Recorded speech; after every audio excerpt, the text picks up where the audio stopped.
Something is hitting the instruments again. Not a voice, not a message, not anything your brain knows how to file away neatly. A burst, sharp, bright, gone almost instantly. Then, against everything astronomers first assumed about these events, it comes back. Scientists confirmed it. Space is producing real radio flashes, so violent they can outshine entire galaxies in radio waves for a fraction of a second, and some of them repeat. That matters because the first model for these bursts was simple. One cataclysm, one flash, one dead source. But the universe broke that model. It fired again, and then again, and nobody had a clean explanation ready. We're about to travel through frozen dishes pointed at empty sky, computer systems that sift noise from signal in real time, a dwarf galaxy 3 billion light-years away, a Chinese telescope so large it sits inside a natural depression in the land, and a Canadian instrument that turned the whole northern sky into a trap for cosmic flashes. We are going to follow a pattern that should not exist, because most of these signals happen once and vanish forever, except some do not. Some keep returning, and nobody warned you how strange confirmed science already is. If you enjoy what's coming, hit like and subscribe. You won't want to miss where this goes. Take a breath. We're going in. The machines noticed before the story made sense. That is usually how this happens. Not a human staring heroically into the night sky. A machine. A radio telescope listening to frequencies your ears will never hear. Waiting for a pulse so short you would miss it even if the universe fired it right in front of you. Then one day the data spikes. For less than the blink of an eye, space dumps an impossible amount of energy into a radio flash. Then silence. Then confusion. Here's what confirmed science tells us. Fast radio bursts are real. They are not software glitches. They are not all local interference. They are extremely brief bursts of radio emission arriving from deep space, and some release in a millisecond as much energy as the sun emits over multiple days. That sounds exaggerated until you realize astronomers have now catalogued thousands of them. The mystery is no longer whether they exist. The mystery is what the hell is making them. Think about what that means. Your phone struggles for signal in an elevator. Meanwhile, something across intergalactic distance can throw enough radio energy into space that instruments on Earth can detect it after billions of years of travel. Not once, repeatedly. Here's where it gets strange. For years, many astronomers thought FRBs were probably one-off disasters. A neutron star collision, a compact object tearing itself apart. One huge release. End of story. That logic made sense, because if you see a flash that intense, your first instinct is destruction. Something dies, and the signal is the obituary. Then FRB 121102 changed everything. It was the first confirmed repeating fast radio burst. Same source, multiple bursts. And once astronomers pinned it down, they traced it to a dwarf galaxy roughly 3 billion light-years away. The burst did not fit the clean one-and-done picture. It shattered it. That is the moment this story stops being just, "We detected something strange," and becomes much more unsettling, because a one-time burst is dramatic. A repeating burst is a system, a mechanism, a source that survives. And once you know a source survives, you have to ask a much harder question. What kind of object can unleash that much energy over and over without destroying itself? That's where we go next. The first assumption was wrong, and when your first assumption is wrong in science, you don't just adjust the numbers, you start pulling on every thread connected to it. Because if something repeats when it shouldn't, then either your model of the event is incomplete, or your understanding of the object producing it is fundamentally off. Here's what confirmed science tells us. FRB 121102 didn't just repeat once, it repeated dozens of times, then hundreds, and not randomly. It showed patterns, bursts, clustering together, periods of silence. Then sudden storms of activity where signals came in rapid succession, like something was switching on and off. That behavior alone told astronomers something critical. This wasn't a chaotic explosion. This was a process. Think about what that means. An explosion doesn't pause and resume. It doesn't wait and then fire again. But a system does. A rotating object does. A magnetic field interacting with its environment does. Something structured was behind the signal, and the structure itself became the next mystery. Now zoom out. To detect this at all, you need instruments designed to listen to the universe constantly, not just point at one star, not just scan a small region. You need something watching everything, all the time, waiting for something rare to happen. That's where CHIME comes in. The Canadian Hydrogen Intensity Mapping Experiment doesn't look like a traditional telescope. It doesn't move like one. It's fixed. Massive curved metal cylinders sitting under the open sky, scanning as Earth rotates. Instead of chasing signals, it lets the sky drift over it like a conveyor belt. Every second, it processes enormous amounts of radio data, filtering noise, interference, and known sources, searching for something that doesn't belong. And it started finding them. Not one or two, hundreds, then thousands. Here's what confirmed science tells us. CHIME has detected more fast radio bursts than all previous instruments combined. It revealed that these events are not rare anomalies. They are happening constantly across the universe.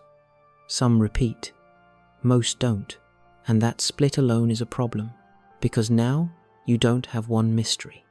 You have two categories: one-time bursts that look like catastrophic events, and repeating bursts that look like something ongoing. Two behaviors, potentially two different causes, or one cause we don't fully understand yet, and nobody can say for certain which is true. That's not theory. That's the current state of the data. Now bring it back to you. Every second you exist, signals like this are passing through your body, through your walls, through the ground beneath you. Radio waves from distant galaxies, ancient events, objects that no human has ever seen directly. Most of them are harmless. Most of them are weak. But some of them are not weak at all. They are just very, very far away. And that distance is the only reason they don't feel like anything. Here's where it gets stranger. China built something even bigger. The 500-meter Aperture Spherical Telescope, FAST. It sits inside a natural depression in the landscape, a dish so large it looks unreal when you see it from above.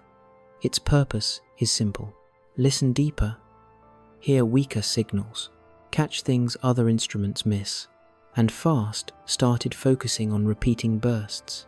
What it found added another layer to the problem. Some repeating FRBs don't just repeat randomly. They follow cycles.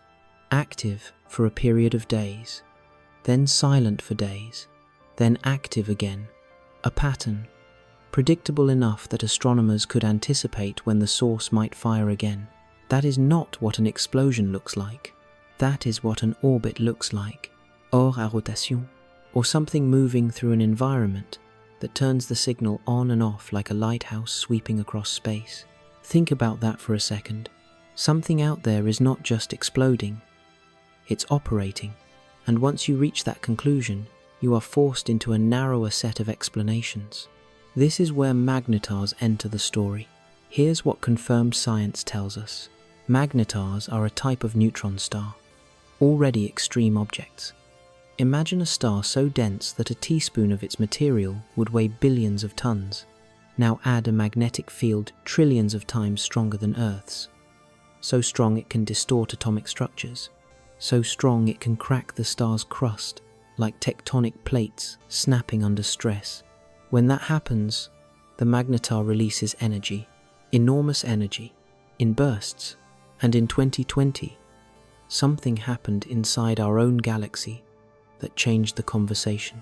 A known magnetar emitted a burst that looked very similar to a fast radio burst, not identical, not as powerful as the ones coming from distant galaxies, but close enough that scientists took it seriously. For the first time, there was a confirmed local source that could produce an FRB-like signal. That matters, because now you have a mechanism that exists. Something real, something observed, not speculation. But here's the problem. It doesn't explain everything, because some repeating FRBs are far more energetic than anything we've seen magnetars produce nearby, orders of magnitude stronger, and some show patterns magnetars don't easily account for. So magnetars might explain some FRBs, but not all. And that gap, that mismatch between model and observation, is where things get uncomfortable. Scientists have a word for this: the residual. It's what's left when your best explanation still doesn't fully match the data. And FRBs have a residual, patterns that don't quite line up, energies that exceed expectations, timing behaviors that suggest something more complex is happening. This is not a failure of science. This is science, working exactly as it should. But it does mean one thing very clearly: we don't have the full picture yet. Now, there are other hypotheses, colliding neutron stars, but those don't repeat. Black hole interactions, but those are hard to reconcile with the timing patterns. Cosmic strings, hypothetical defects in space-time itself snapping and releasing energy. That's still theoretical, not confirmed. Each explanation solves one part of the puzzle and breaks another, and that is exactly where the story deepens. Because once you have multiple partial explanations, you have to consider something more difficult. You might be looking at more than one phenomenon, or you might be looking at one phenomenon that behaves in ways we don't yet understand, and the universe is not obligated to make that easy for us. There's one more piece you need to see before this clicks into something bigger. A signal from 1977, one that never repeated, and somehow still matters. That's where we go next. It lasted 72 seconds. Not a millisecond, not a blink. 72 full seconds of signal, rising out of the background like something deliberate, strong, clean, narrow in frequency. Exactly the kind of signature astronomers would expect if something artificial was transmitting, except no one ever proved that it was. Scientists confirmed it was real. On the 15th of August, 1977, at the Big Ear Radio Telescope in Ohio, a signal was detected that stood out so clearly from noise that the astronomer reviewing the data circled it and wrote one word beside it. Wow. That name stuck. The wow signal remains one of the most famous unexplained detections in the history of astronomy. It matched many of the characteristics scientists would expect from a non-natural transmission. It came from a specific region in the sky, near the constellation Sagittarius. It was strong, it was narrowband. It rose and fell, exactly the way a distant source would as Earth's rotation carried the telescope past it. And then it disappeared. It never repeated. Think about what that means. A signal that looked meaningful, that looked structured, that looked for a moment like it might be something more than natural noise. And then, nothing. Decades of follow-up observations. Silence? Here's where it connects to what you've just seen. Fast radio bursts are the opposite problem. They are too energetic, too brief, too chaotic, and in some cases, too repetitive. The wow signal was long, singular, and structured. FRBs are short, violent, and often unpredictable. Two completely different categories of mystery, and yet, they both point to the same uncomfortable truth. Space is not quiet. It never was. We just didn't have the instruments to hear it before. Here's what confirmed science tells us. The universe is filled with radio noise, pulsars ticking like cosmic clocks, quasars blasting energy from the centers of galaxies, background radiation left over from the birth of the universe itself. For decades, astronomers learned how to filter that noise, how to recognize patterns, how to say, this is a known object, and move on. FRBs broke that system because they don't fit cleanly into any known category. They are not periodic like pulsars, not continuous like quasars.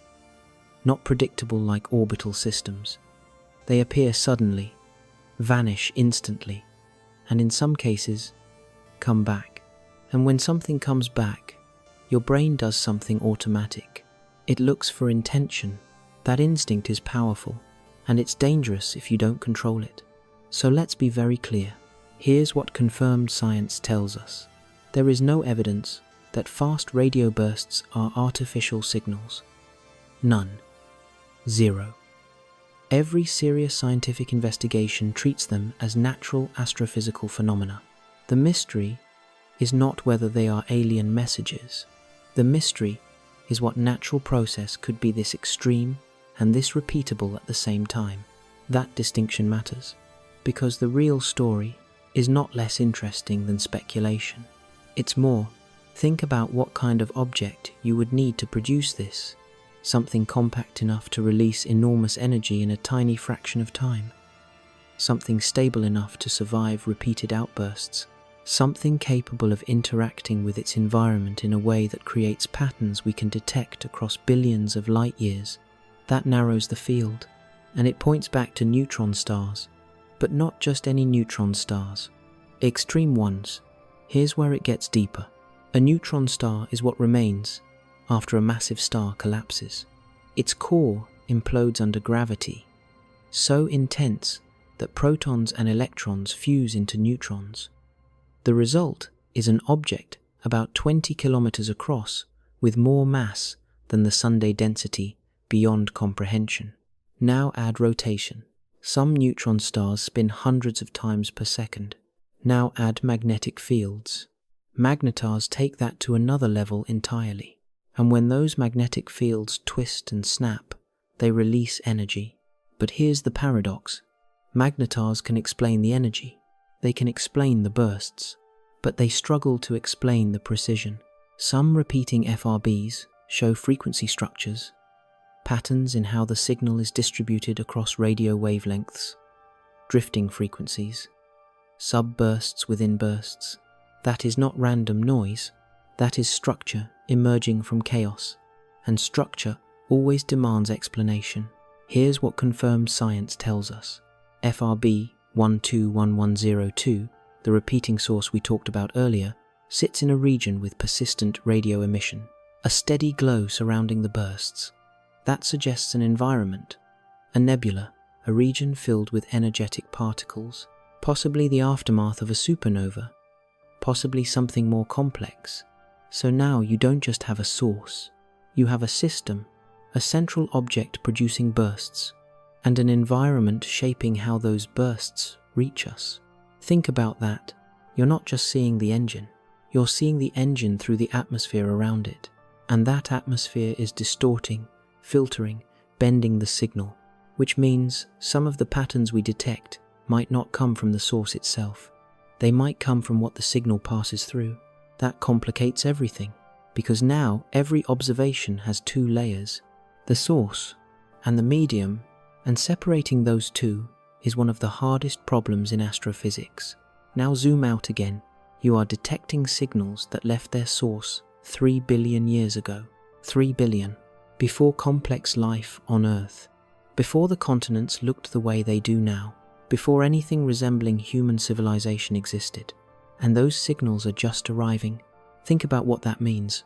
You are not observing the universe as it is. You are observing it as it was. And whatever is producing these repeating bursts may not even exist anymore. That's not theory. That's the speed of light. And nobody warned you how strange that makes reality feel. Here's where it gets even more unsettling. Some FRBs don't just repeat, they evolve. Changes in brightness, changes in frequency behavior, changes in timing patterns over time. That suggests something dynamic, not static, not fixed, something changing, something aging, something interacting with its surroundings in ways we are only beginning to track. And this is where the data starts to stretch, because the more bursts we collect, the more exceptions we find. Some repeat, some don't. Some are clustered, some are isolated, some are extremely energetic, some are weaker. There is no single clean template. And when you don't have a template, prediction becomes harder. You can describe what you've seen, but you can't always say what comes next. That uncertainty is where the residual grows, and the residual is where discovery lives. Now, there's a question sitting underneath all of this, a question that people don't always say out loud, but it's there. If the universe can produce signals this powerful, this structured, this strange, what else is it doing that we haven't detected yet?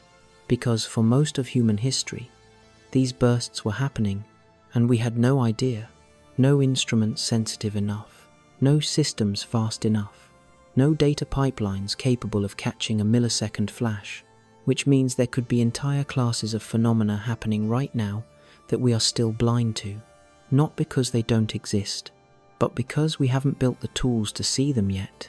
That's where we go next, because the tools we've built are starting to reveal something even bigger. The way we listen changed everything. For most of human history, astronomy was visual. You looked up, you tracked light, you mapped stars. Even when telescopes improved, the basic idea stayed the same. Collect photons, build an image, understand what you can see. But radio astronomy flipped that completely, because the universe doesn't just glow, it whispers, it pulses, it leaks information across wavelengths your eyes will never detect. And once we built instruments sensitive enough to hear those whispers, the picture of reality changed fast. Here's what confirmed science tells us. Modern radio telescopes don't just listen, they process, they filter, they run real-time algorithms designed to catch anomalies buried inside overwhelming noise. Every second, they sort through signals from satellites, Earth-based interference, known cosmic sources, and background radiation, searching for patterns that don't belong. And that phrase matters. Don't belong. Because FRBs were discovered not by looking for something specific, but by noticing something that broke expectations. The first fast radio burst was found in archived data from 2007. It wasn't even caught live. It was buried in recordings from the Parkes Observatory in Australia. A sudden spike, a flash, gone. At first, people questioned it. Interference? Equipment glitch? But then more appeared, and once multiple independent detections confirmed the same phenomenon, the category became real. Think about how unsettling that is. A completely new class of cosmic event existed.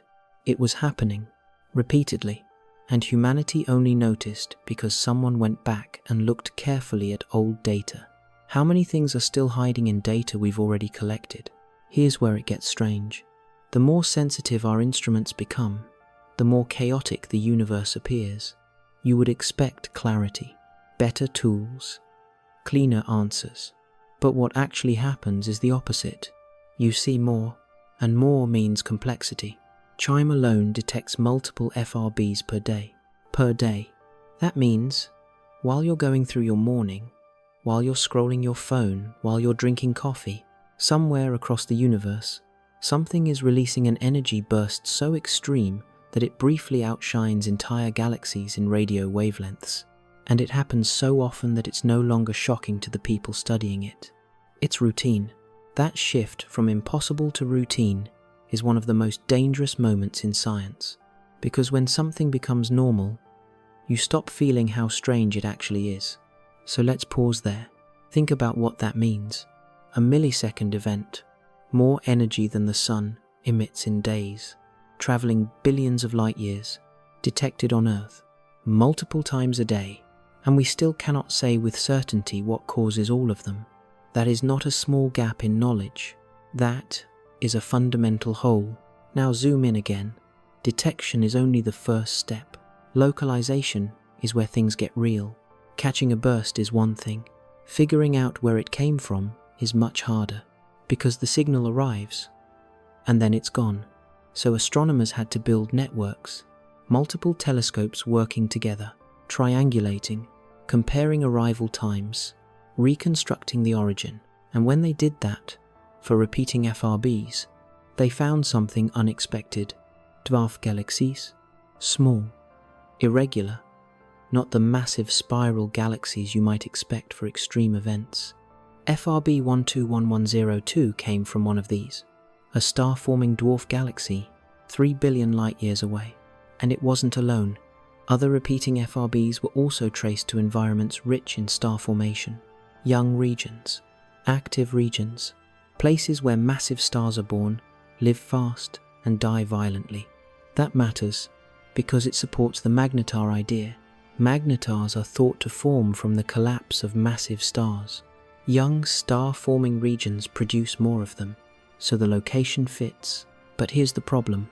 Not all FRBs come from those environments.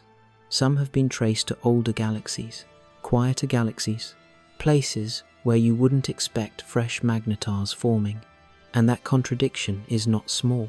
It means either magnetars can form in ways we don't fully understand, or we are looking at multiple types of sources, 2 categories again, maybe more. Here's what confirmed science tells us. There is no single unified model that explains every observed FRB, not yet. And every time scientists think they're getting closer, a new observation breaks the pattern again. Now, there's another layer you need to see. The signal itself. When an FRB reaches Earth, it doesn't arrive clean. It's stretched, delayed, distorted, because it travels through space, filled with plasma-charged particles that affect radio waves. Lower frequencies arrive slightly later than higher ones. This effect is called dispersion. And it's not just noise, it's information. Because the amount of dispersion tells you how much material the signal passed through, which tells you distance, which tells you scale. So every FRB carries a fingerprint of the space it traveled through. Think about that. You're not just detecting a burst. You're reading a history of its journey. Billions of light years of matter, energy, and structure encoded in how that signal arrives. And scientists use that. FRBs are now being used as probes, tools, ways to map the invisible matter in the universe. The stuff we can't see directly. The missing baryons problem. Ordinary matter that should exist based on cosmological models, but hasn't been fully accounted for. FRBs are helping find it. That's confirmed.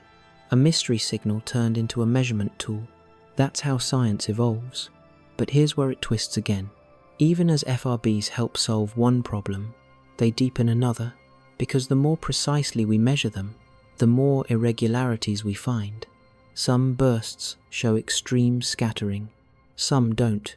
Some have complex substructures, some are clean, some repeat in cycles, some don't repeat at all, and there is no simple switch that explains why. That inconsistency is the real story. Because nature usually follows patterns. Gravity follows patterns. Orbital motion follows patterns.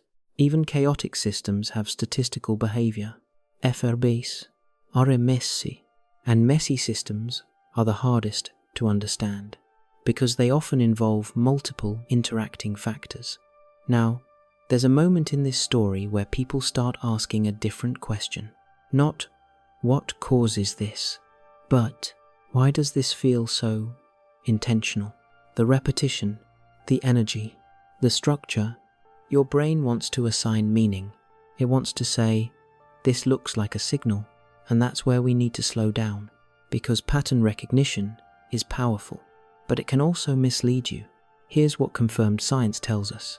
Natural systems can produce incredibly complex, repeating, structured signals. Pulsars do it. Quasars do it. Magnetars likely do it. You do not need intelligence to produce structure. You need physics. Extreme physics. And the universe has plenty of that. But there's a boundary, a line scientists are very careful about. Because while there is no evidence these are artificial, there is also something else that is true. We have never seen anything quite like this before. And when something is both unexplained and unprecedented, it forces you to expand your model of reality, not jump to conclusions. Expand the model. That's the discipline. That's the difference. Now, there's one more layer we need to open, because everything we've talked about so far still assumes we're seeing the full picture, and we're not even close.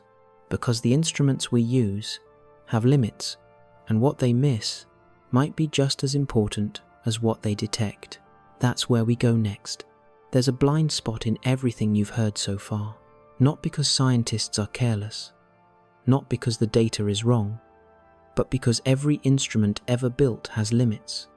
Frequency limits, sensitivity limits, time resolution limits, and anything that falls outside those limits doesn't exist to us. Here's what confirmed science tells us. Radio telescopes like CHIME and FAST are designed to detect signals within specific frequency ranges. They are incredibly powerful within those ranges, but outside them, they are effectively blind. That means, if a burst happens at a frequency just beyond what the instrument is tuned for, we miss it completely. Think about what that means. You are not seeing all fast radio bursts. You are seeing the subset that fits inside our technological window, and that window is narrow compared to the full electromagnetic spectrum. Now, extend that idea further. FRBs are defined by how we detect them. Radio waves, millisecond duration, high energy. But what if some of these events emit energy across multiple wavelengths? X-rays, gamma rays, optical flashes, some do. Some FRBs have been associated with X-ray bursts, but not all, and we don't always have instruments pointed in the right place at the right time to catch those counterparts. So every FRB we detect is incomplete, a fragment of a larger event, a shadow of something more complex, and nobody warned you how much of reality is built from shadows. Here's where it gets stranger. Time itself becomes a limitation. Most FRBs last only a few milliseconds. If your instrument isn't sampling data fast enough, you smear the signal, you lose detail. Substructure disappears. Patterns vanish into noise. It's like trying to understand a lightning strike with a slow camera. You see the flash, but not the branches, not the shape, not the path. Now imagine what happens as instruments get faster. They start resolving structure inside the burst. Subpulses, microstructure, frequency drifts, and suddenly, something that looked like a single spike becomes layered, complex, almost organized. That's not speculation. That's what newer observations are showing. Here's what confirmed science tells us. Some repeating FRBs exhibit what's called downward drifting in frequency. Each subburst appears at a slightly lower frequency than the previous one, like a sliding tone. This is sometimes called the sad trombone effect in the data. That is not random. That is a signature. And signatures mean mechanisms. But the exact mechanism is still debated. Now pause there, because this is the moment where the story shifts again. We started with detection, then classification, then localization. Now we're inside the signal itself. And the deeper you go, the more it resists simple explanation. Here's the paradox. The more data we collect, the less simple the answer becomes. That's not failure. That's complexity revealing itself. Now, there's another constraint you need to understand. Distance. When an FRB travels billions of light years, it passes through multiple environments: intergalactic medium, galactic halos, star-forming regions, plasma clouds, magnetic fields. Each one alters the signal, bends it, scatters it, delays parts of it. So what you receive is not the original signal. It's the signal after being filtered by the universe itself. Think about that. You are trying to reconstruct a source from something that has been distorted for billions of years. That's like trying to understand a voice after it's been echoed through a canyon, bounced off walls, stretched, compressed, and delayed. And yet, scientists are doing exactly that. Here's what confirmed science tells us. By analyzing dispersion, scattering, polarization, and rotation measures, astronomers can infer properties of the environment around the source: magnetic field strength, plasma density, turbulence. FRB 121102 for example, shows extreme rotation measures, evidence of a highly magnetized environment. That suggests something intense nearby, possibly a black hole, possibly a supernova remnant, possibly a magnetar embedded in a dense nebula. Again, partial answers, but not complete. Now zoom out. You have signals that travel billions of light years, survive that journey, arrive with measurable structure, repeat in some cases, vary in others, and resist a single explanation. That combination is rare because most astrophysical phenomena fall into patterns we understand. FRBs sit at the edge, and the edge is where new physics sometimes appears. Not guaranteed, but possible.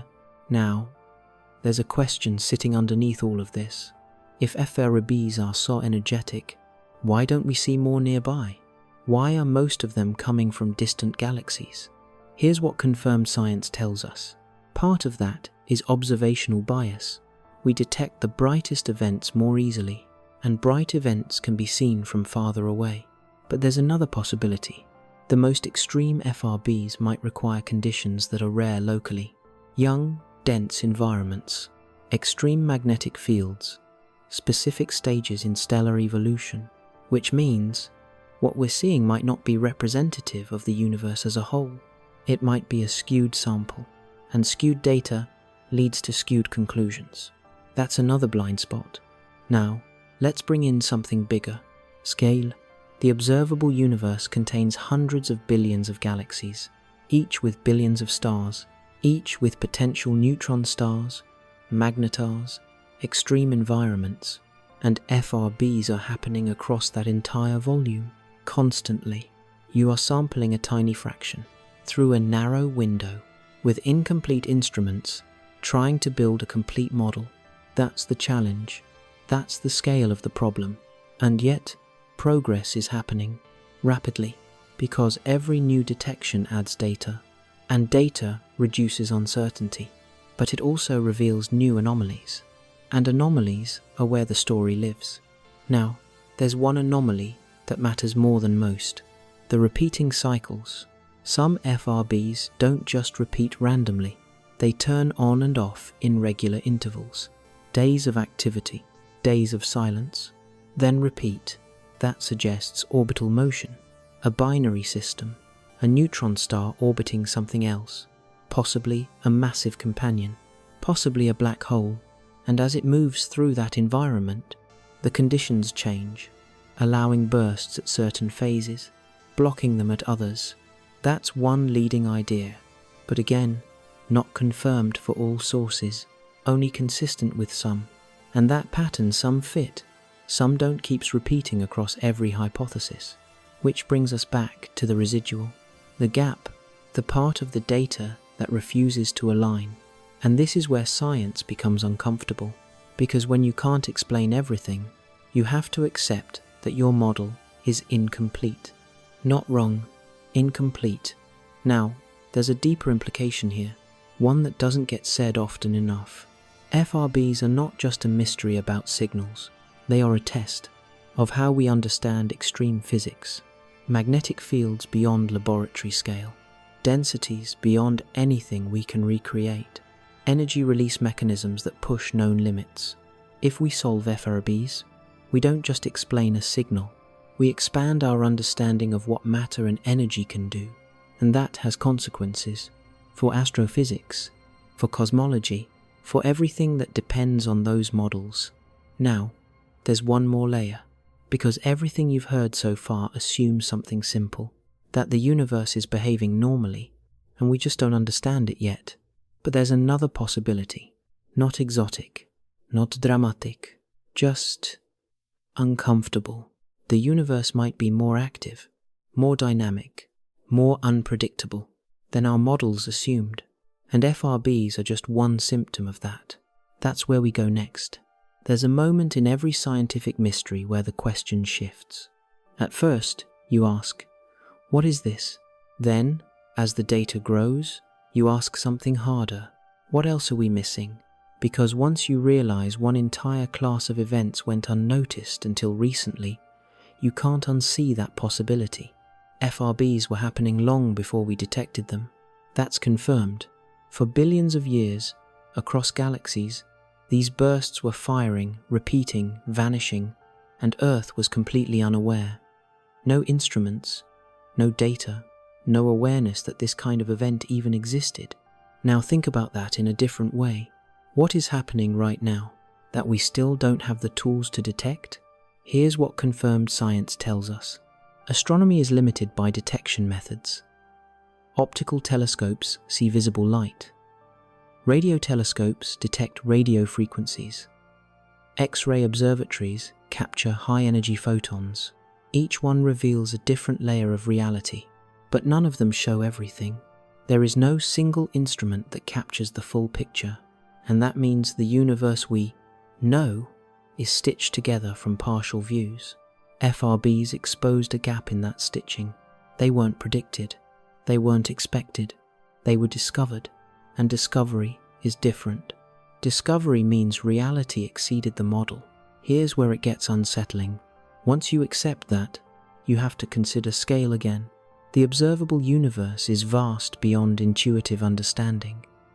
Light from distant FRBs has traveled for billions of years. That means those signals began their journey before Earth had complex life, before mammals, before anything resembling human thought. And they are arriving now, not because they were sent now, but because space itself takes time. Think about what that means. You are living in a constant stream of delayed information. Everything you see in the sky is history. FRBs just make that more obvious, because they are brief, violent, précis. A moment that happened billions of years ago, compressed into a millisecond you can detect today. That compression does something strange to your sense of time, because cause and effect feel disconnected. The source may be gone, the signal remains. Now, let's go deeper. There's a question scientists don't ignore, but they handle carefully. Could FRBs be connected to something we haven't modeled yet? Not aliens, not intelligence, physics, unknown physics.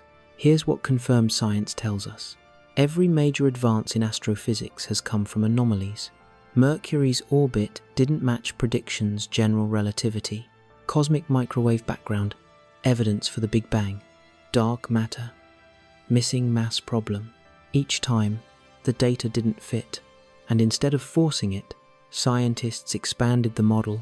FRBs are in that category, not proven to require new physics, but not fully explained by current models either. That's the tension. Now, let's bring in something subtle. Energy limits. There are theoretical limits to how much energy an object can release in a given time without destroying itself. FRBs push close to those limits. Some exceed what simple models predict for known objects. That doesn't mean they break physics. It means our understanding of the mechanisms might be incomplete. Magnetars can store enormous energy in magnetic fields, but how that energy is released, in such short, intense bursts, repeatedly, that's still being refined. Here's where it gets even more interesting. Some FRBs show polarization. The radio waves are aligned in specific ways. That alignment tells you about magnetic fields along the path. Strong, ordered fields, changing over time.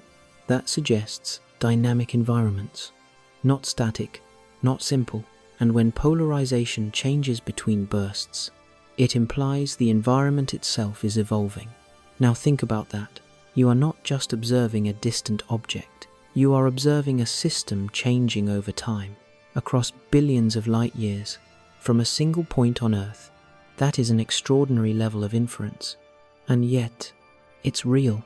Now, there's a connection people often try to make at this point. The Fermi paradox. If the universe is so vast, if there are so many galaxies, where is everything? Why don't we see clear evidence of intelligent signals? FRBs sometimes get pulled into that conversation because they are signals, they repeat, they carry energy. But here's what confirmed science tells us. There is no evidence linking FRBs to intelligence. None. And forcing that connection distracts from the real question. Which is harder? What natural process can produce this? because that question expands physics. The other one doesn't. Now, let's return to the data, because this is where the story becomes more grounded again. As detection improves, astronomers are building catalogues, thousands of FRBs, classifying them, comparing them, looking for patterns. Machine learning systems are now being used to sift through data, finding subtle correlations humans might miss. And patterns are emerging, not clean ones, but hints, clusters, statistical tendencies. And over time, those hints will either converge into a model or split into multiple categories. Both outcomes are possible. Now, here's something most people never hear. FRBs are being used as cosmic rulers because dispersion tells you distance, and distance combined with redshift lets you map the expansion of the universe. So these mysterious signals are now tools for cosmology, helping measure how space itself is stretching. That's confirmed. A phenomenon we don't fully understand is helping us understand something even bigger. That's the paradox. Now pause, because this is where the story changes tone. Up until now, this has been about detection, explanation, and uncertainty. But there's a deeper layer, one that connects back to you. You live on a planet, orbiting a star, in a galaxy that is being constantly crossed by signals from across the universe. Most of them are weak, some of them are not, and a tiny fraction of them carry information we are only beginning to decode. You don't feel them, you don't notice them, but they are there, passing through you, right now. That doesn't make them dangerous. It makes them real, and it makes the universe feel less empty, not in a crowded sense, in an active sense, dynamics, constantly doing things, whether you're aware of them or not. Now, there's one final layer we need to open, because everything so far still fits within known frameworks, even if incomplete. But there are signals that don't fit at all, outliers, extreme cases, events that don't behave like the rest, and those are where the next breakthrough usually begins. That's where we go next. Some signals don't just stretch the model, they ignore it, not slightly off, not explainable with a tweak. Completely outside the pattern scientists were starting to build. And when that happens, you don't just ask what caused it, you ask whether you've been grouping the right things together in the first place. Here's what confirmed science tells us. Not all fast radio bursts behave the same way, and some of the most extreme ones don't fit cleanly into any category currently proposed. There are FRBs with unusually long durations, others with extremely high energies that push the upper limits of what magnetars are expected to produce, and a few that show timing or spectral behavior that doesn't match the rest of the population. That matters, because science relies on classification. You group similar things together, find a shared mechanism, and build a model. But if your groups are wrong, your model will be wrong too.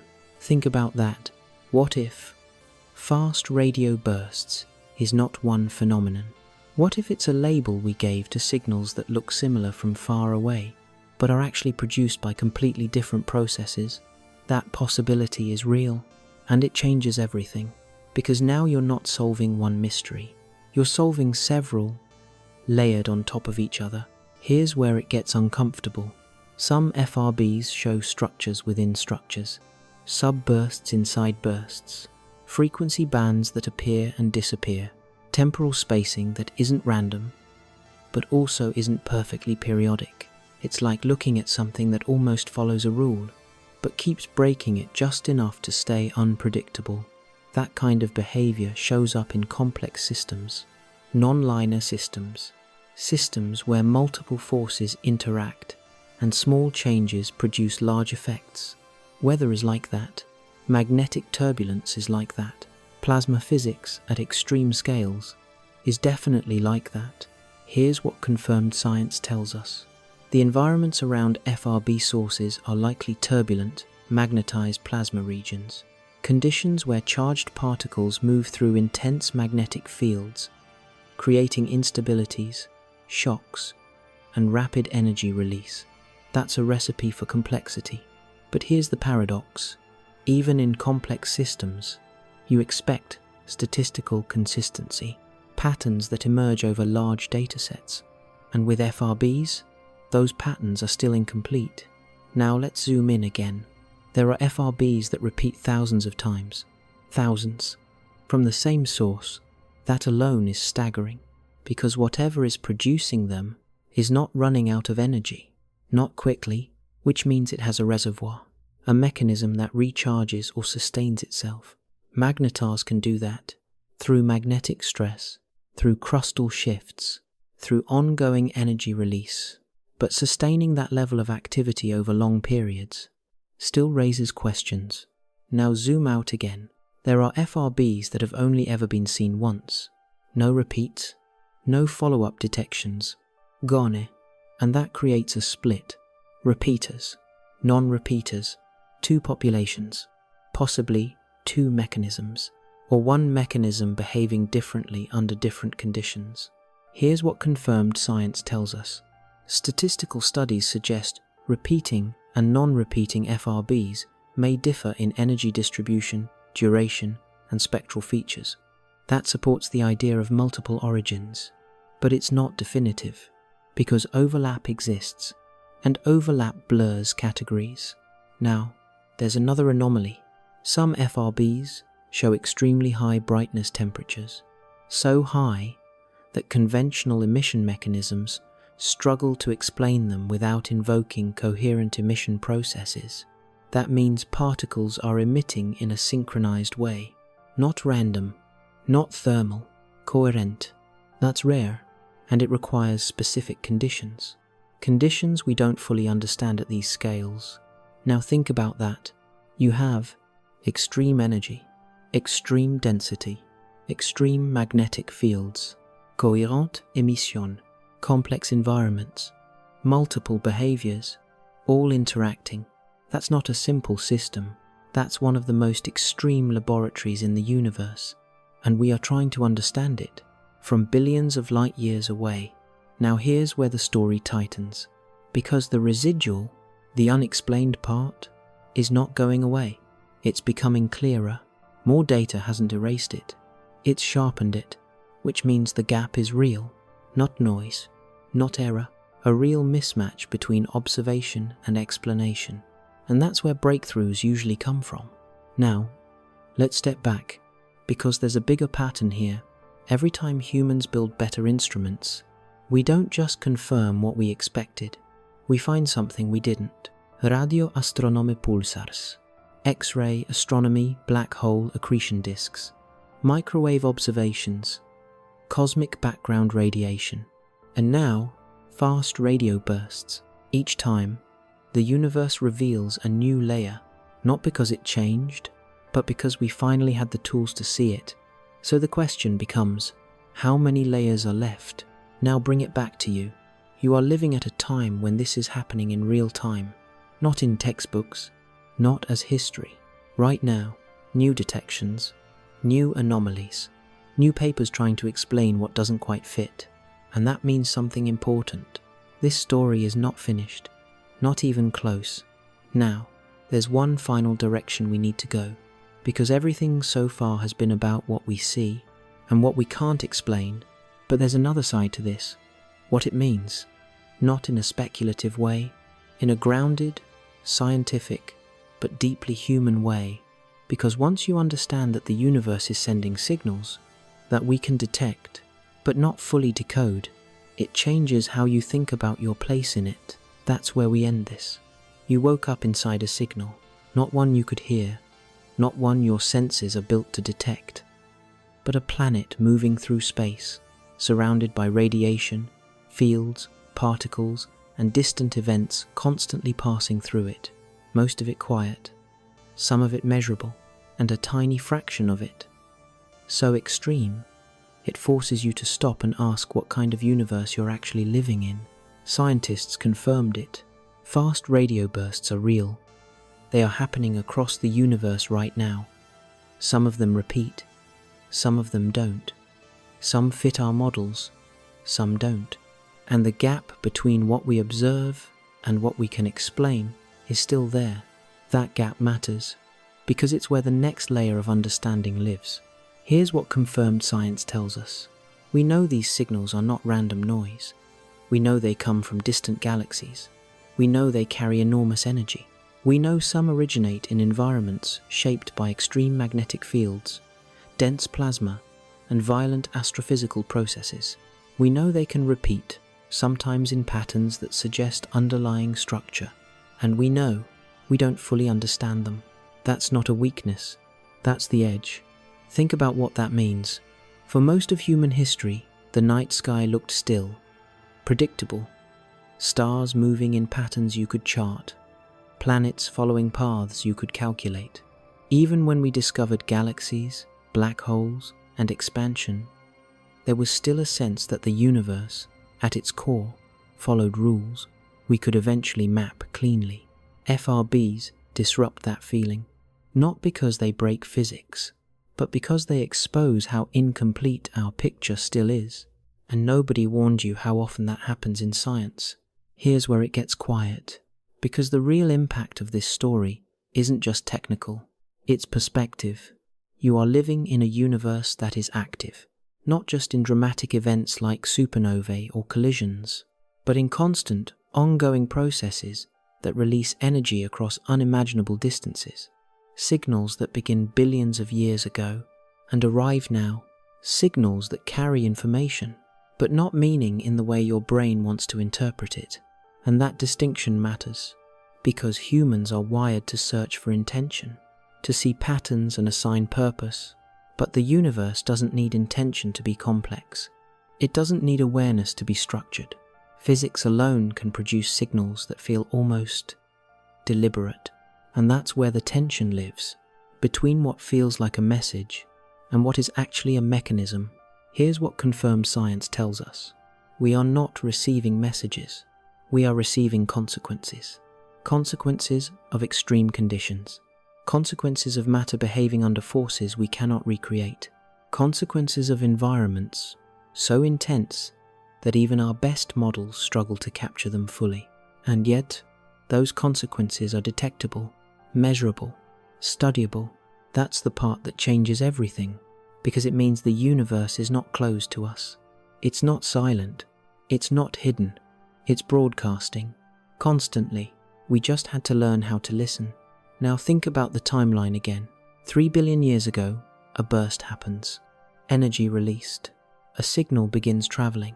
Across galaxies, through plasma, past stars that no longer exist, through regions that have changed since the signal passed through them, and eventually, it reaches Earth, not because it was aimed here, not because we were expected, but because we happened to be here, with instruments ready, at the exact moment it arrived. That alignment is rare, and it's real. Here's where it gets even more personal. Everything you experience feels immediate. Your thoughts, your actions, your day, but the universe operates on delays, massive delays. You are always receiving the past, always, and FRBs compress that reality into something you can grasp, a single burst, a millisecond, containing a history that spans billions of years. That is not intuitive, but it is true. Now, there's one final piece, because this isn't just about what we know or what we don't. It's about what comes next. Here's what confirmed science tells us. Detection is improving. Localization is improving. Models are evolving. New telescopes are coming online. More sensitive, wider coverage, faster processing. The next decade will produce more FRB data than all previous years combined. That's not speculation. That's already happening. And with that data, patterns will sharpen. Some mysteries will close. Others will open, because that's how this works.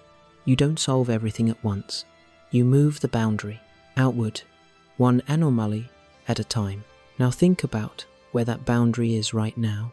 It's sitting on signals that repeat when they shouldn't, carry more energy than expected, show structure without clear origin, travel across billions of light years, and refuse to fit into a single explanation.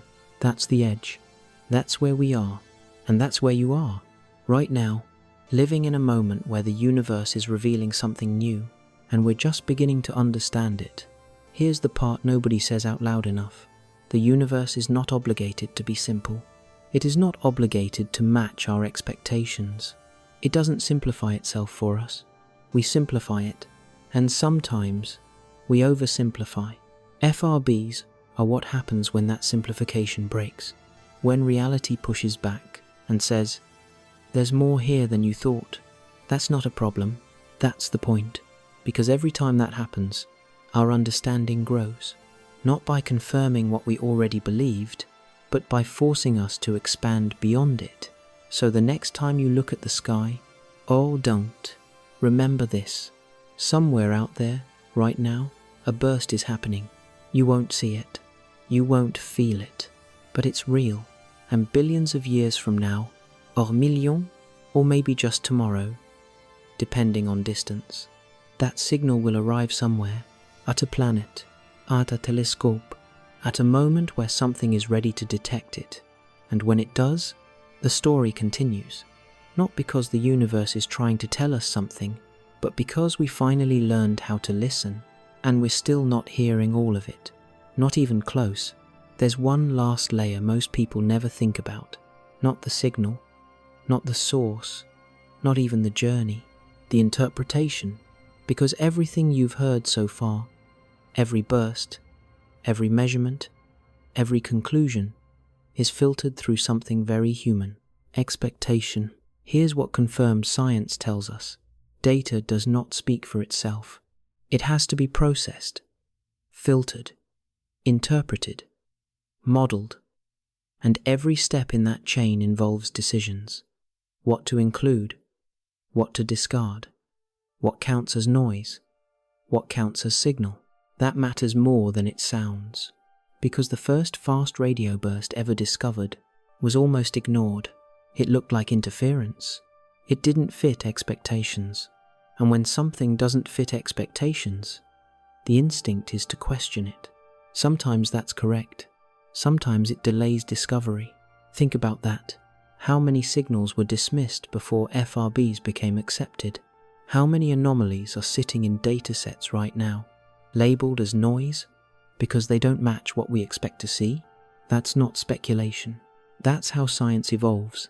Here's where it gets uncomfortable. Your understanding of the universe is not just limited by instruments. It's limited by models. And models are built from past observations. So when something new appears, it has to fight its way into recognition. FRBs did that. And now they're forcing scientists to reconsider assumptions about high-energy astrophysical processes. But that process is ongoing, not finished. Now, let's go deeper, because interpretation doesn't just affect what we accept, it affects how we group things. Earlier, we talked about repeaters and non-repeaters, two categories. But what if that division is artificial? What if some non-repeating FRBs do repeat? We just haven't observed them long enough, or at the right times, or with sensitive enough instruments? That possibility is real, and it changes the statistics, which changes the models, which changes the conclusions. That's a cascade. Now think about this. Some repeating FRBs were only identified as repeaters after years of observation. Years, meaning for a long time. They were classified incorrectly. That's not a mistake. That's the nature of incomplete data. But it means something important. Our current categories are provisional, temporary, and they will evolve. Now, there's another layer. Selection bias. We detect what we are best at detecting. Bright signals, strong bursts, events within certain frequency ranges. That skews the dataset, which means the patterns we see may not represent the full population. That's a fundamental challenge in astronomy, and FRBs are a perfect example of it. Now zoom out. You are trying to understand a phenomenon that is rare on human timescales, but common on cosmic scales, is brief but extremely energetic, is distant but detectable, is structured but not fully predictable. And you are doing it with incomplete tools, incomplete data, and evolving models. That's the reality. Now here's the paradox.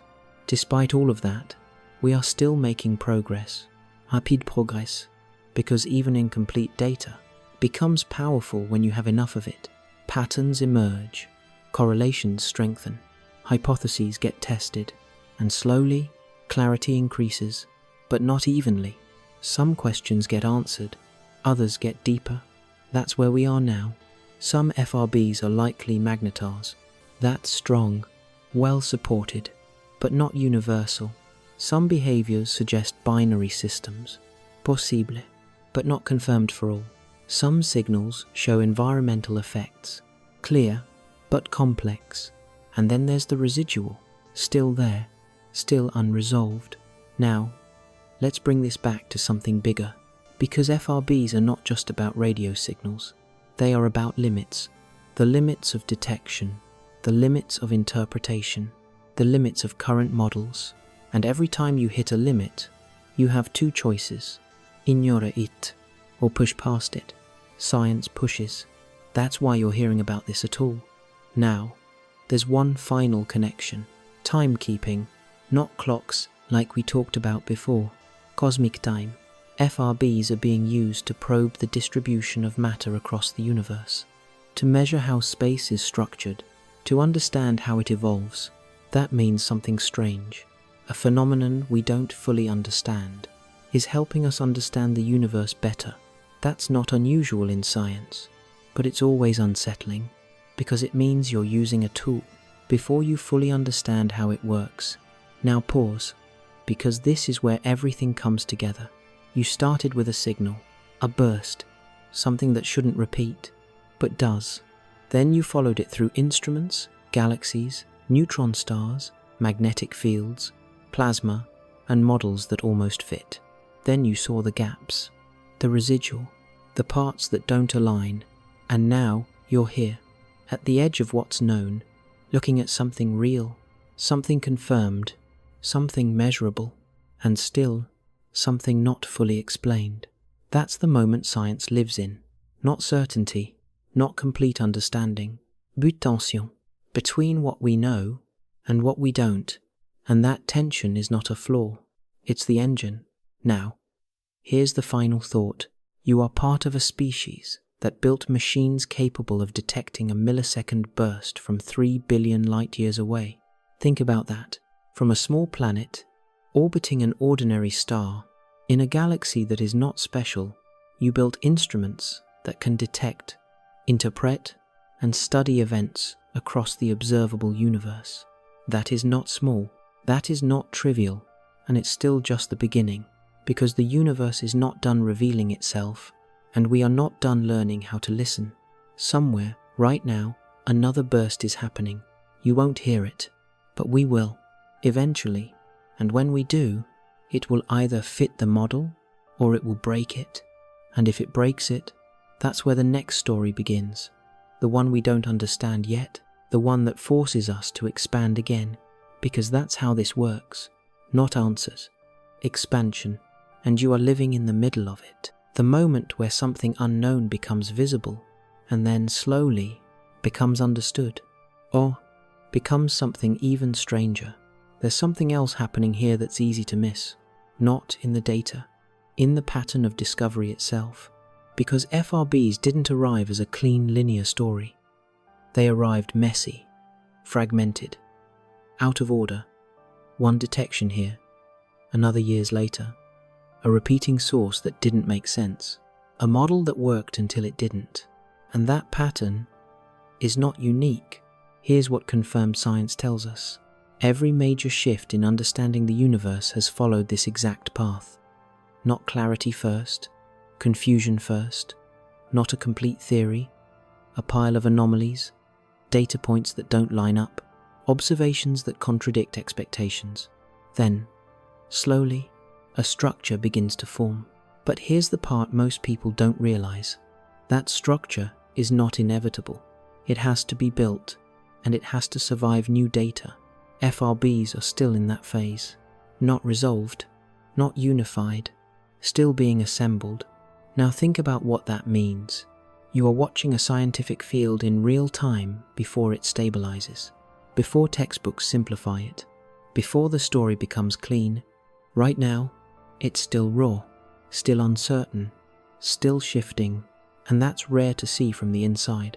Here's where it gets deeper, because the more data we collect, the more the universe starts to feel less like a set of isolated events, and more like a system of interactions. FRBs don't exist in isolation. They're connected to star formation, to magnetic fields, to plasma environments, to galaxy evolution, to the distribution of matter across the universe. Each burst is not just an event, it's a node in a network, and that network is what we're trying to understand. Here's what confirmed science tells us. The environments around many FRB sources are extreme, but they are also part of larger systems. Star-forming regions, supernova remnants, galactic centers. These are not random locations. They are structured environments where energy, matter, and fields interact continuously. So when you detect an FRB, you are sampling that system from a distance, through layers of distortion, at a single moment in time, and reconstructing the whole from that snapshot. That's the challenge. Now, there's a moment where this connects to something even bigger, because FRBs are not just about astrophysics. They are about information, signals traveling through space, encoded with properties we can measure, decoded with models we build, and that process is fundamentally about extracting meaning from patterns. But here's the distinction. Meaning in science is not intention, it's explanation. A pattern doesn't mean something was trying to communicate. It means there is a mechanism behind it, and understanding that mechanism is the goal. Now, let's zoom in one last time, because there's a detail that matters more than it seems. Precision. Modern instruments don't just detect FRBs, they timestamp them with incredible accuracy. Microseconds, sometimes better. That allows scientists to compare arrival times across telescopes, to reconstruct position, to analyze structure, to build models, but it also reveals something subtle. The universe is not just dynamic, it is precise. These signals are not smeared beyond recognition. They arrive with structure intact, even after billions of years. That tells you something about the medium they traveled through, about the stability of physical laws, about the consistency of interactions across cosmic time. Think about that. A signal leaves a galaxy billions of years ago, travels through expanding space, through plasma, through gravitational fields, and still arrives in a form we can analyze. That's not just a mystery. That's a constraint, a confirmation that certain aspects of physics remain consistent across the observable universe. And that consistency is what makes science possible at all. Now zoom out again, because we're at the edge of this story. Not the end, the edge. You have signals that challenge models, instruments that are improving, data that is expanding, and a field that is still forming its foundations. Here's what confirmed science tells us. Over the next decade, new observatories will come online. The square-kilometer array, upgraded radio networks, more sensitive arrays, faster processing systems. These will detect more FRBs with better resolution across wider frequency ranges. That means more data, and more data means one of two things. Either the patterns will converge, or the complexity will deepen. Both are possible. Now, here's the final paradox. The more we understand the universe, the more we realize how much we don't. FRBs are a perfect example of that. They started as anomalies. They became a category. They are now tools for measurement, and they remain unresolved, all at the same time. That coexistence is where science lives. Now bring it back to you.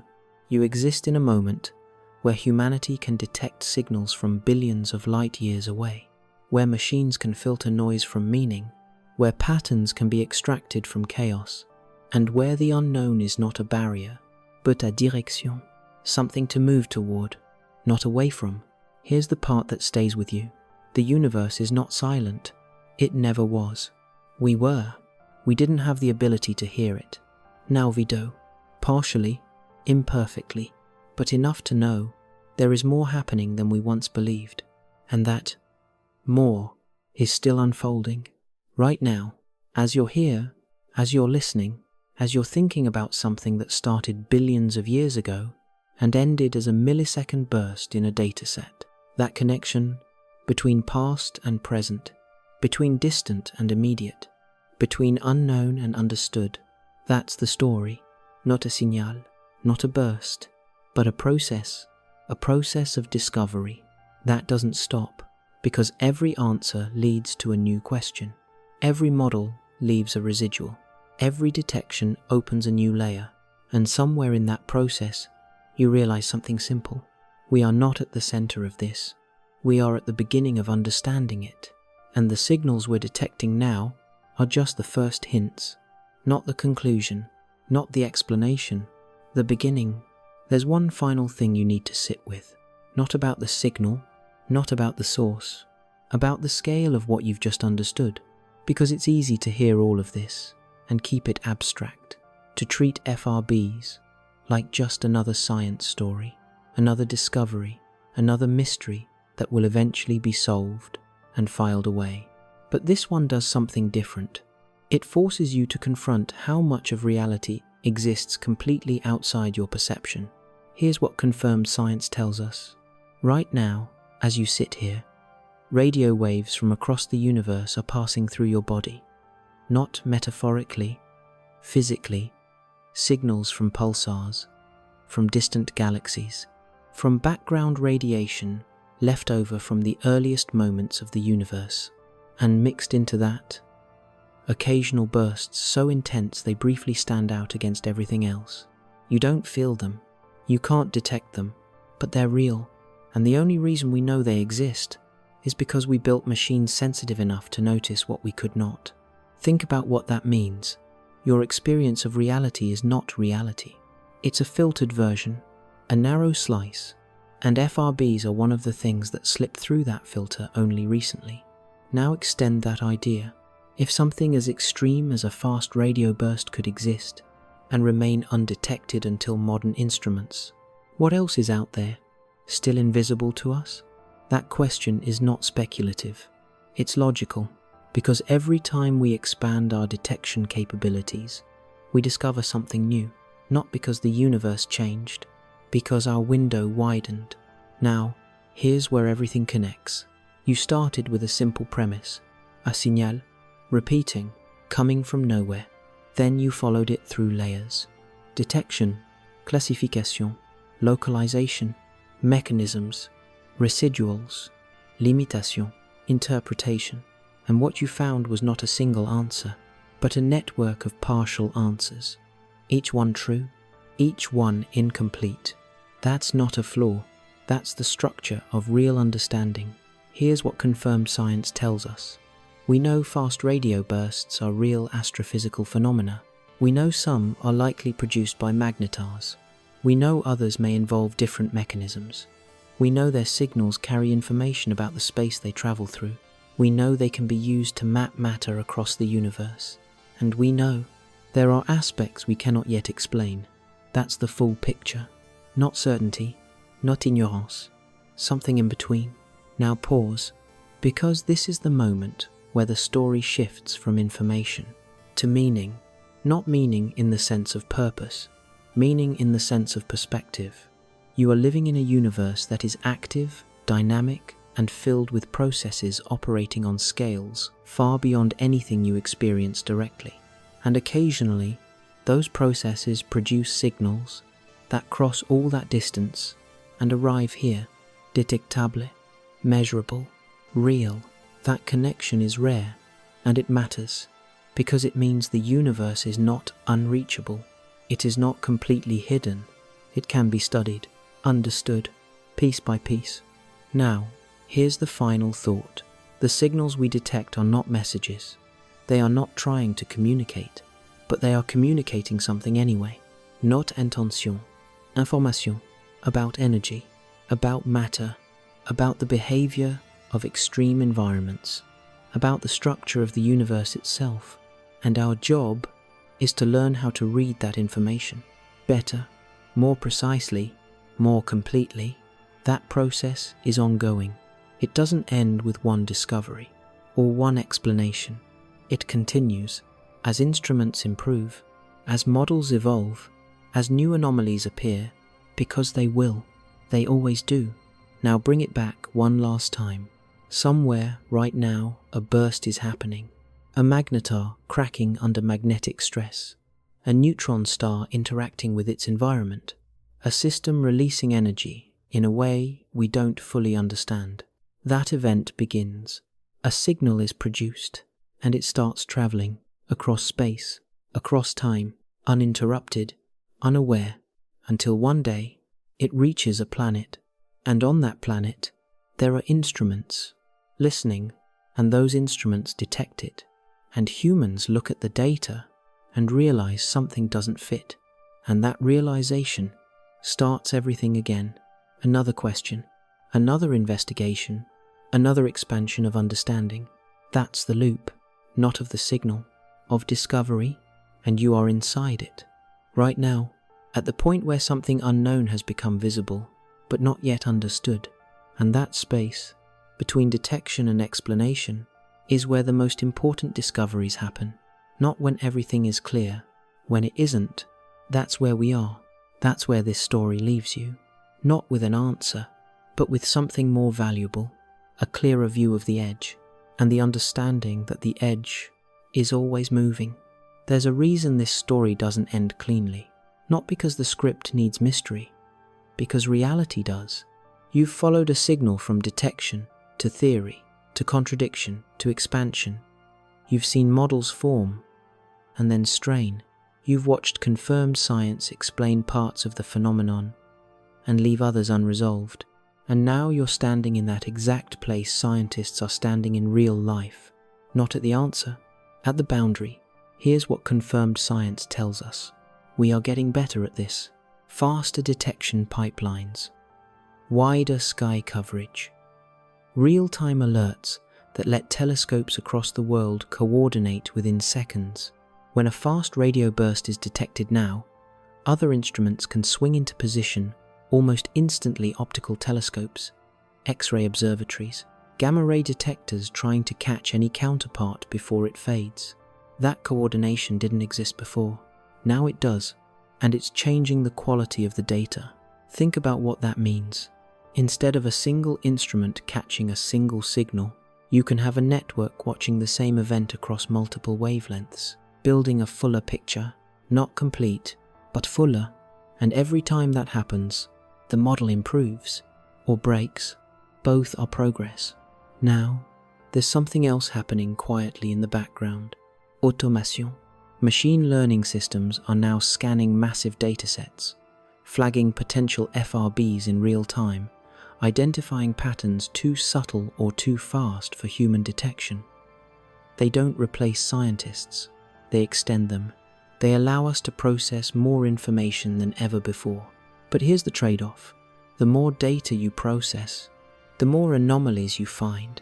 And anomalies are not always easy to interpret. Some will be noise, some will be errors, and some will be the next breakthrough. Separating those three is one of the hardest parts of modern science. Now zoom out again, because the scale of what we're dealing with hasn't changed. Hundreds of billions of galaxies, each with billions of stars, each with environments capable of producing extreme events. And somewhere in that vastness, these bursts are happening. Constantly, you are sampling a tiny fraction and building a model of the whole. That's the challenge. Now, here's the part that matters most. Uncertainty, not as a weakness, as a signal. Because when uncertainty remains after extensive observation, it tells you something real, not about what you know, about what you don't. And that's where the next discovery lives. FRBs are not the first time this has happened. They won't be the last, but they are one of the clearest examples happening right now, in real time, with real data. Here's what confirmed science tells us. Some FRBs will eventually be explained within current frameworks. Magnetars, plasma physics, extreme environments. Others may require new refinements, new mechanisms, possibly new insights into how energy is stored and released in the universe. That's not guaranteed, but it's possible, and that possibility is enough to keep the field moving. Now, let's bring this all the way back. You started with a simple statement. NASA found a signal, repeating, coming from nowhere. Now you know it's not from nowhere, it's from somewhere incredibly far away, somewhere extreme, somewhere we are only beginning to understand. And the repetition is not a message, it's a behavior, a physical process, still being decoded. That shift from mystery to mechanism is the core of science. But here's the twist. Even as we move toward mechanism, the mystery doesn't disappear. It changes shape, because each answer reveals new questions. Now pause, because this is the last thing to understand. You are not separate from this story. You are part of the process that's uncovering it. Every instrument built, every dataset analyzed, every model tested, every question asked. That's all human, and it's happening now, not finished, not finalized. Now, here's the final perspective. The universe is not waiting for us to understand it. It is not organized for our convenience. It is not simplified for our comprehension. It is what it is, and we are slowly learning how to see it more clearly. FRBs are one piece of that clarity, a signal that forced us to look closer, to question assumptions, to build better tools, to accept that not everything fits neatly, and that acceptance is where real understanding begins. Now, imagine this. Years from now, decades maybe, this will be taught differently, cleanly, simply, with a model that works, with explanations that feel obvious in hindsight. That always happens. But right now, you've seen it before that simplification, before the answers settle. You've seen the uncertainty, the contradictions, the open questions. That's rare, and it matters, because it shows you something most people never see, how knowledge actually forms, not in straight lines, in layers, in revisions, in moments where something doesn't fit, and we refuse to ignore it. That's what this is, not just a signal, a process of understanding something real that we didn't even know existed not long ago, and now we do, partially, imperfectly, but enough to know there's more, always more, and somewhere out there, right now, another burst just happened. You didn't hear it, you didn't see it, but it's already on its way, and one day we will detect it, and when we do, it will either fit what we think we know, or it will change it. Again, that's the story, not the signal, the change, the expansion, the moment where the universe does something unexpected, and we have to grow to understand it. And that moment is happening right now. And even now, we're still not at the end, because there's one final truth that sits underneath everything you've just heard. Not about fast radio bursts specifically, about how reality reveals itself at all. It doesn't arrive complete. It arrives in fragment. Here's what confirmed science tells us. Every observation we make is partial. Every signal we detect is filtered. Every model we build is an approximation. Not because we're doing something wrong, but because the systems we're trying to understand are bigger, older, and more complex than any single measurement can capture. FRBs are a perfect example of that. A millisecond burst, carrying immense energy, arriving after billions of years, and what we receive is only a slice, not the full event, not the full system, a slice, and from that slice, we reconstruct everything. Think about the precision required for that. You take dispersion and infer distance. You take polarization and infer magnetic fields. You take repetition and infer mechanisms. You take patterns and infer structure. Every step is grounded in physics. Every step is tested. But every step is also an inference. And that matters because it means understanding is built, not given. Now here's where that connects to something deeper. Uncertainty doesn't disappear when you learn more. It becomes more precise. At the beginning, you don't know anything. Then you learn enough to see patterns. Then you learn enough to see where those patterns break. And that's where FRBs are right now. Not unknown, not fully known, precisely uncertain. And that's the most valuable place science can be, because it means you're close. Close enough to see the structure, not close enough to finalize it. Now, let's bring everything together one last time. You have signals that are real, are confirmed, are extreme, are distant, are sometimes repeating, are sometimes not, fit some models, break others, and you have a scientific community detecting more of them, measuring them more precisely, modeling them more accurately, and still leaving room for what doesn't fit. That combination is rare and powerful because it means discovery is active, not historical, active. Now, here's the final shift. Everything you've heard could be reduced to one sentence. We found signals we don't fully understand, but that sentence doesn't capture what actually matters. What matters is how we respond to that. Here's what confirmed science shows. We don't stop. We don't ignore. We don't force the data to fit. We expand. We refine. We test again. That process is the real story, not FRBs themselves, but what they represent. A moment where reality pushes beyond expectation, and we follow. Now think about your place in that. You are not just hearing about this. You are part of the first generation that knows these signals exist. That matters, because knowledge changes perspective, and perspective changes how you see everything else. The sky is no longer static. Space is no longer empty. The universe is no longer quiet. It is active, layered, filled with processes happening whether you notice them or not. FRBs just made that impossible to ignore. Now, here's the last thing. Not a conclusion, a reflection. Somewhere in the universe, right now, a neutron star is releasing energy in a way we don't fully understand. That energy becomes a burst. That burst becomes a signal. That signal travels, uninterrupted, unaware, and eventually, it reaches us, not because it was meant to, because it could. And when it does, we detect it, we question it, we study it, and we change because of it. That's the loop. Not repetition of the signal, repetition of discovery, over and over again, across different phenomena, different scales, different generations. And each time, the boundary moves outward. Now you understand what that signal really represents. Not an answer, an opening, a point where the known meets the unknown. And instead of stopping, we step forward. That's where this ends. Not with certainty, with direction, because the universe isn't finished, and neither are we. So here's the final step. Not another layer of data, not another hypothesis, just clarity.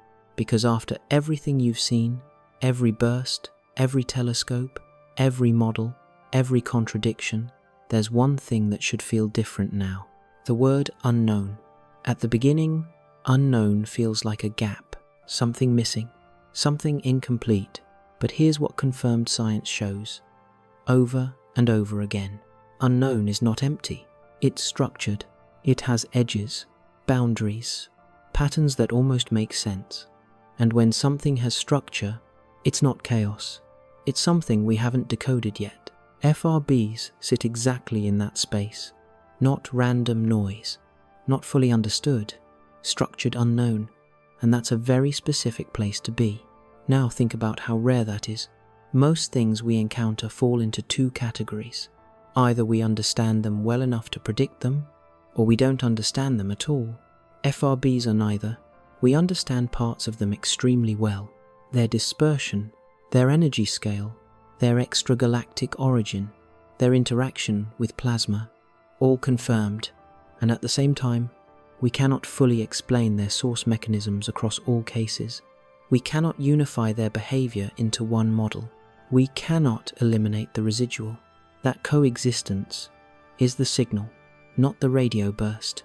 The scientific signal, it's telling us we're close to something, close enough to map the edges, not close enough to fill them in. And that's where breakthroughs happen, not in the center of what's known, at the boundary. Now, bring it all the way back. You started with a question, a signal, repeating, coming from nowhere. Now you know it's not nowhere. It's somewhere incredibly distant, incredibly extreme, and incredibly real. You know the repetition isn't intention.